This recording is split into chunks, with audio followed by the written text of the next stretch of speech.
이번 영상은 손절에 대해서 이야기를 해볼 텐데, 손절에 대한 영상은 정말 오랜만인 것 같습니다. 최근에 지수가 갑작스럽게 황금선을 깨버리면서 하락 추세로 접어들었습니다. 그리고 상승장보다 훨씬 더 변동성이 커진 상태이며, 그동안 상승할 때 꾸준하게 오르긴 했지만 하루에 1% 상승이 나오기도 힘들었습니다. 최근 상승들을 보시면은 많이 나와야지 0.8%, 1%도 있긴 있지만 하루에 1% 상승이 나오기가 힘들었습니다. 근데 최근에 보면은 마이너스 2% 하락, 마이너스 2%, 마이너스 1% 가까이 되는 하락이 지금 쉽게 나오고 있습니다. 그만큼 하락으로 힘이 실렸다고 보시면 되겠습니다. 그리고 더 무서운 것은 저번 하락장에서 사이드카를 보신 분들은 아시겠지만 지수가 내려갈 때 황금선 아래에서 머무는 시간이 많고 작은 음봉들이 계속 모이게 되면 이런 식으로 묵직한 음봉들이 나올 가능성이 매우 높아집니다. 무조건 이런 강한 마이너스 3.6%, 마이너스 4% 이런 봉이 한 방에 나오는 게 아니고 작은 하락들이 모여가지고 이런 큰 하락이 나온다고 보시면 됩니다. 일반 종목들을 보시더라도 하루에 3%, 4% 오르면서 거래량이 점점 늘어나다가 결국에 거래량이 터지면서 하루에 10%, 20%, 많이 오르면 30% 이런 식으로 주가가 흘러갑니다. 하락도 비슷하게 생각을 하시면 되고 이런 작은 음봉들이 모이게 되면 이렇게 묵직한 음봉이 나오게 됩니다. 너무 공포 분위기를 조성하는 것 같아서 이 부분에 대해서는 다음에 이야기하겠습니다. 아무튼 손절에 대해서 이야기를 하고 싶은데 우선 제가 지금 예로 설명드리는 게 코스닥 지수 차트이지만 일반 종목들의 1분과 3분봉이랑 대입해서 생각을 하시더라도 다 똑같습니다. 일반적인 종목도 흘러가는 게 다 비슷하고 1봉이나 분봉 다 똑같습니다. 우선 이 영상은 나는 주식을 무조건 끝까지 가지고 가겠다. 내가 가진 주식은 무조건 장기 투자로 성공할 것이다. 결국에는 오를 것이다. 이렇게 생각하시고 계속 버티실 분들에게는 별로 도움을 주지 못하고 손절만 유도하는 영상이 될 수도 있습니다. 손절이란 것이 더 큰 리스크를 피하기 위해서 하는 것인데 만약에 시간이 지나서 다시 황금선 위로 올라온다면 이 구간에서 손절한 사람들은 바보가 되는 게 맞지만 그렇다고 무조건 지수가 오를 것이다 라고 기다릴 수도 없습니다. 지수는 귀신도 예측을 할 수가 없습니다. 그래서 손절매는 더 큰 손실을 방지하기 위해서 하는 거라고 생각을 하시면 되겠습니다. 그러니까 지수가 이렇게 흘러가면은 황금선을 깰 때부터 신호가 오기 시작합니다. 이 구간에서도 황금선을 강하게 깼으며 여기서는 당연히 손절 구간입니다. 그리고 나중에 시간이 흘러서 다시 이동평균선을 회복해 줄 때 이때가 매수 타이밍이라 볼 수 있고 매수를 했음에도 다시 황금선을 깨버린다면 그냥 지수의 흐름대로 대응을 하시면 됩니다. 이렇게 초기에 손절하는 것은 혹시나 모를 나중에 최악의 상황을 피하기 위해서 하는 것입니다. 하락장이 이제는 많이 익숙합니다. 하락장이 최근에 그냥 단기에 나온 것도 아니고 지수가 실컷 오르다가 지수가 이 900까지 실컷 오르다가 2018년 6월부터 본격적인 하락이 시작되었습니다. 하락장은 이제 많이 익숙하며 하락을 한다 하더라도 중간중간에 이런 식으로 매수할 자리는 만들어줍니다. 보시면은 2018년 6월부터 신나게 하락하다가도 잠시 반등해주는 구간이 있습니다. 주봉으로 보시더라도 반등해주는 구간이 확실하게 있습니다. 주가가 언제까지 떨어질 수는 없으니까 중간중간에 이렇게 반등을 해주고 매수할 자리를 찾아줍니다. 최근에도 그랬고. 그래서 진짜 승리자는 이 하락하는 구간에서 초기에 팔았다가 다시 한번 반등할 때는 당연히 자연스럽게 매매할 종목들이 많이 나오게 되어 있습니다. 이 구간을 적극적으로 이용해서 이 구간에서는 비중을 높이면서 매매를 하고 하락장에서는 초기에 확실히 털어내고 이런 분들이 확실한 승리자입니다. 근데 그게 마음처럼 되지 않으며 지수는 어떻게 될 거라고 아무도 예측을 하지 못하기 때문에 쉽게 말할 수도 없습니다. 초보자들은 어렵게 생각을 안 해도 됩니다.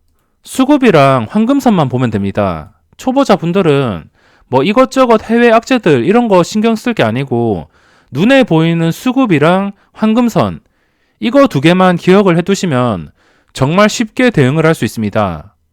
하락장은 저도 정말 싫지만 주식을 하면서 무조건 상승만 나올 수 없기 때문에 어쩔 수 없이 지나가는 하락장에서는 최종 목표를 손실만 절대 보지 않겠다라는 마인드로 접근하시는 게 좋습니다.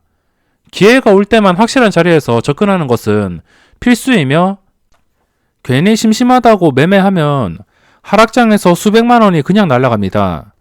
하락장에서 보유 주식 하락으로 큰 손해를 보시는 분들도 많겠지만 떨어지는 칼날을 건들다가 단기 손실을 보시는 분들도 상당히 많을 겁니다.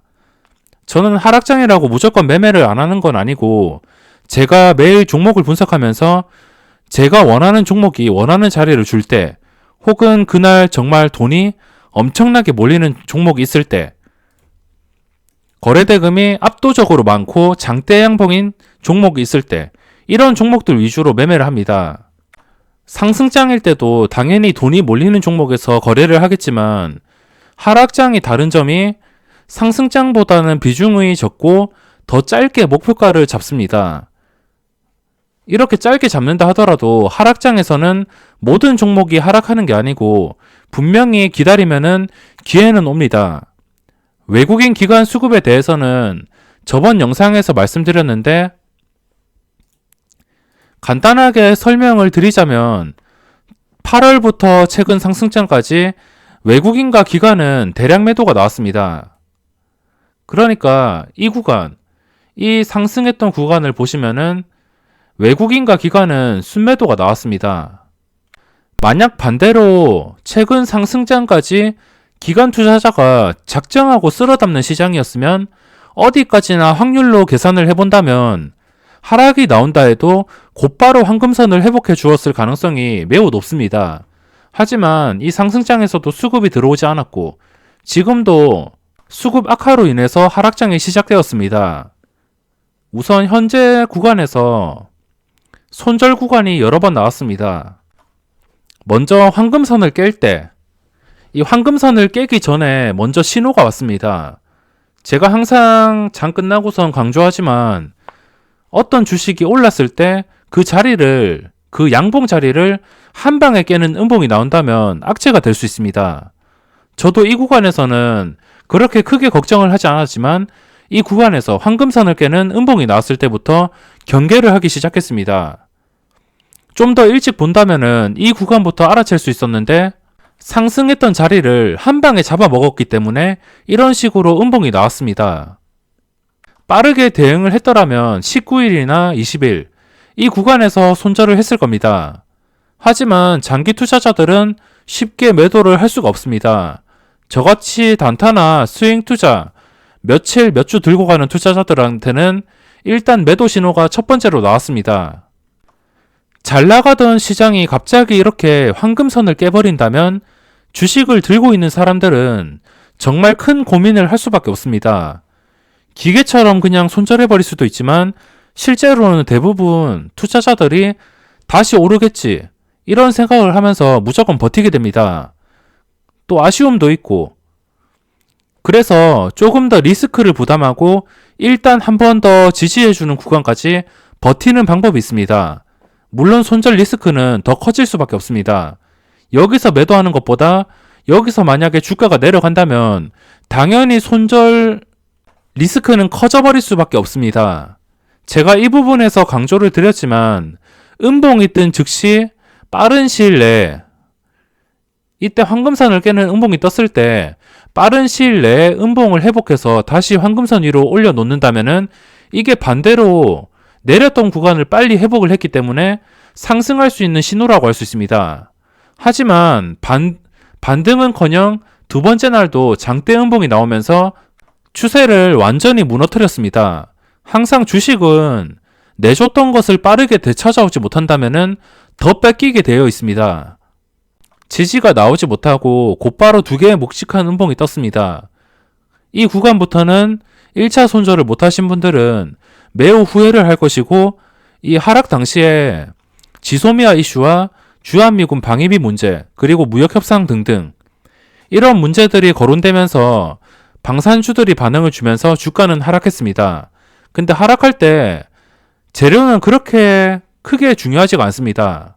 어떤 이슈로 하락을 했던 간에 수급이 받쳐준다면 주가는 오뚜기처럼 다시 올라갈 수밖에 없습니다. 근데 하락하는 도중에도 수급이 나빴습니다. 기관들은 대량 매도가 나오고 있고 외국인도 매도로 참여를 하면서 지수를 하락으로 이끌고 있습니다. 마침 22일 날 아래 꼬리가 달린 봉이 나왔고, 만약에 이 22일 봉이 빨간 색깔 봉이었다면 종가로 레버리지 매수 기회가 될 수 있습니다.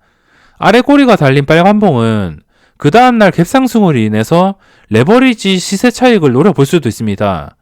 이 반등 구간이 정말 중요한데 하락하다가 처음 반등이 나온 구간이기 때문에 정말 중요합니다. 만약에 반등해서 지수가 더 이상 빠지지 않고 한 차례 한 계단씩 계속 올라서 황금선을 회복해 준다면, 지수를 충분히 올려놓는다면 이게 다시 상승 추세로 올라갈 수가 있습니다. 하지만 수급이 받쳐주지 않았습니다. 이 반등을 유지하기에는 수급이 정말 안 좋았습니다. 여기까지 들고 간다고 치면은 일단 첫 번째 손절을 못하신 분들은 여기가 두 번째 기회가 될 수 있습니다. 이제 반등이 끝나는 구간에서 다시 한번 두 번째로 결정을 할 수 있는데, 반등할 때 양봉 상태에서는 계속 보유를 하다가 탄력이 더 이상 붙지 않고 수급이 악화되면서 지수가 내려갔는데 이 반등봉이 작습니다. 작은 봉이라면 당연히 작은 봉으로 대응을 해줘야 되는데 이 작은 봉을 그냥 우습게 깨버리고선 장대응 봉이 나왔습니다. 여기까지는 당연히 버틸 수가 있습니다. 어떻게든 여기까지는 버티겠지만 여기서부터는 손절 신호가 될 수 있습니다. 두 번째 손절 기회. 이 반등봉의 하단을 거의 다 잡아먹었기 때문에 여기서는 두 번째 손절 기회가 됩니다. 첫 번째 손절 기회는 이쯤, 여기서부터 눈치 빠른 사람들은 여기 19일. 근데 여기서 손절하기는 아쉬워가지고, 저도 아쉬워서 손절을 할 수가 없습니다. 하지만 확실한 이 황금선을 깨는 음봉이 나왔다면은 첫 번째 손절 구간이 될 수 있고, 그리고 지수가 지지를 해준 다음에 다시 반등을 해서, 근데 반등을 했다가 이 반등봉을 지키지 못하고서 무너졌을 때 여기가 2차 손절 구간이 될 수 있습니다. 두 번째 손절 기회까지 놓치고 무조건 주식을 보유했다면 이제는 더 큰 리스크를 부담해야 됩니다. 당연히 무조건 지수가 올라와 주는 게 가장 좋겠지만 리스크를 부담해야 될 수밖에 없습니다. 처음에 황금선을 깼을 때보다 더 멀리 왔습니다. 여기서 황금선을 깼을 때는 매도를 하더라도 약간의 손실, 아니면 수익금을 약간 갉아먹는 상태일 것이고, 만약에 여기서 지수가 무너지지 않을 거라면 다시 황금선 위로 올라왔을 겁니다. 그러니까 제가 말씀드리고 싶은 것은, 일단 무너졌을 때 649포인트일 때 일단 매도를 했다가 다시 주가가 황금선 위로 올라왔을 때, 다시 주가가 안정되었을 때 재매수를 해도 늦지 않습니다. 이게 말로 설명드리기가 어렵지만 저는 차라리 아니다 싶으면은 일단 단기에 손실을 보더라도 손절을 한 다음에 다시 안정을 찾았을 때 매수를 합니다. 어떤 종목을 들고 있다가 이 종목을 여기서 마이너스 5%의 손절을 했다면 마이너스 5%에서 다시 올라왔을 때 나의 매수가까지 다시 올라온 뒤에 안정을 되찾았을 때 재매수를 합니다. 그게 수익을 보기에는 좀 확실하기 때문에 마이너스 5% 빠졌는데도 무조건 버티다가 마이너스 10%, 마이너스 20%가 될 수 있기 때문에 일단 아니다 싶으면은 손절을 합니다. 만약에 손절을 한 다음에 다시 지수가 올라왔으면은 재매수를 노려볼 텐데, 여기서 재매수를 하게 되면 괜히 손해를 본 기분이 들겠지만 확실한 상승을 노려볼 수 있어서 오히려 마음은 편하다고 할 수 있습니다. 제가 처음에 손절을 바로 하는 게 그 뒤에 리스크를 부담하기가 싫어서 저는 이렇게 매매를 하고 있습니다. 이제 여기서 반등봉까지 깨버렸다면 손실이 점점 커질 겁니다. 100% 추가 폭락이 나오는 것은 아닐 수도 있고 다시 반등이 나올 가능성이 없다는 뜻은 아닙니다. 이걸 깼다는 것은 그 다음 리스크를 부담해야 된다는 뜻이며, 그러니까 계속 커지는 리스크를 부담하고 무조건 버틸지 아니면 손절을 할지는 본인의 결정입니다. 다시 오른다면 당연히 배가 아플 것이고 짜증날 것입니다. 하지만 매도한 뒤에 다시 확실한 자리에서 재매수할 수 있는 기회가 온다는 것 자체가 시장이 괜찮아진다는 뜻이라서 충분히 수익을 낼 수 있는 기회가 생긴다고 받아들이셔야 됩니다. 손절을 해야 될 자리에서 손절을 한 뒤에 주가가 내리면은 결정을 잘한 것이고, 반대로 손절하자마자 주가가 올라 버린다면 당장은 손해 같지만 시장이 좋아지는 것 자체가 돈 벌 기회가 생기는 것이라서 그렇게 손해라고 생각하지는 않습니다. 손절 초기를 놓치셨고 만약에 계속되는 수급 악화라 지수 하락이 계속 나온다면은 그 다음 반등을 기다려야 되는 것이고, 이게 반복되면서 손실은 점점 커질 것입니다. 5월 시장인데 5월 시장도 한 방에 폭락을 하지는 않았습니다. 처음부터 신호를 주었고 한번 반등해서 이 반등한 자리를 유지를 하지 못했습니다. 여기까지 정말 괜찮은 신호를 주었지만 무조건 버틴 사람들은 엄청난 손해가 났을 겁니다. 여기서 갑자기 3%씩 폭락하는 게 아니고 이런 작은 봉들이 점점 쌓이면서 그동안 패턴들이 계속 쌓이면서 결국에는 참지 못한 물량들이 다 나오면서 마이너스 3%, 마이너스 4%, 그리고 사이드카까지. 이것도 하나의 과정이라고 생각하시면 됩니다. 지수가 갑자기 황금선 위에서 갑자기 사이드카가 나오는 게 아니고 이런 것들이 쌓이면서 나오게 됩니다. 이게 제가 여태껏 경험한 하락장이며 처음 매도하는 게 정말 쉬운 결정이 아닙니다. 개인 투자자들이 심리상 여기서 매도를 하면은 주가가 왠지 다시 오를 것 같은 믿음 때문에, 여기서 내가 매도를 해버린다면 털릴 것 같다라는 믿음 때문에 쉽게 매도를 할 수 없을 겁니다. 처음에 황금선을 깼을 때 손절할지 아니면은 한번 지시를 본 다음에 그 다음에 결정할지 아니면 끝까지 버틸지는 본인의 선택이며, 저는 리스크가 커지는 것 자체가 싫어서 빠른 손절로 대응을 하고 있습니다.